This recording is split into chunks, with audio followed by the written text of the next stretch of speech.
దాశరథి గారి శత జయంతి సందర్భంగా వారి కుటుంబ సభ్యులకు నగదు పురస్కారాన్ని అందించాలని ప్రభుత్వాన్ని డిమాండ్ చేస్తున్నారు ఎమ్మెల్సీ కల్వకుంట్ల కవిత.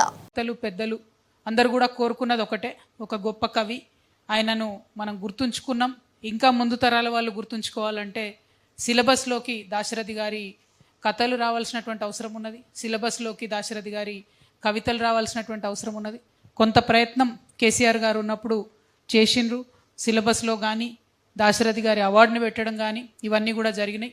ఇప్పుడున్నటువంటి ప్రభుత్వం ఈ మధ్య కాలంలోనే ఒక 10 మంది పేరెన్నిక గల కవులను సెలెక్ట్ చేసుకొని వారికి వారి కుటుంబ సభ్యులకు కొంత భూమిని ₹1 కోటి విరాళాన్ని కూడా ఇవ్వడం జరిగింది. ఆ లిస్టులో దాశరథి గారి పేరు లేకపోవడం నిజంగా కూడా బాధాకరం అని చెప్పి నేను భావిస్తూ ఉన్నాను. ఇప్పుడు ఉన్నటువంటి ప్రభుత్వాన్ని నేను ప్రత్యేకించి డిమాండ్ చేస్తూ ఉన్నాను. ఖచ్చితంగా మీరు ఇదివరకు ఎట్లా అయితే 9-10 మంది కవులకు ఇచ్చినారో ఆ లిస్టులో దాశరథి గారి శత జయంతి సంవత్సరం సందర్భంగా వారికి కూడా వారి కుటుంబ సభ్యులకు కూడా ఈ యొక్క నగదు పురస్కారాన్నైనా భూమినైనా ఇవ్వవలసిందిగా డిమాండ్ చేస్తున్నాను. ఒకవేళ ఈ ప్రభుత్వం ఇవ్వకపోతే ఖచ్చితంగా మళ్ళా వచ్చేది బీఆర్ఎస్ ప్రభుత్వమే కాబట్టి అప్పుడు మా బాధ్యతగా మేము ఆ పని చేస్తామని కూడా ఈ సందర్భంగా నేను తెలియజేస్తూ ఉన్నాను.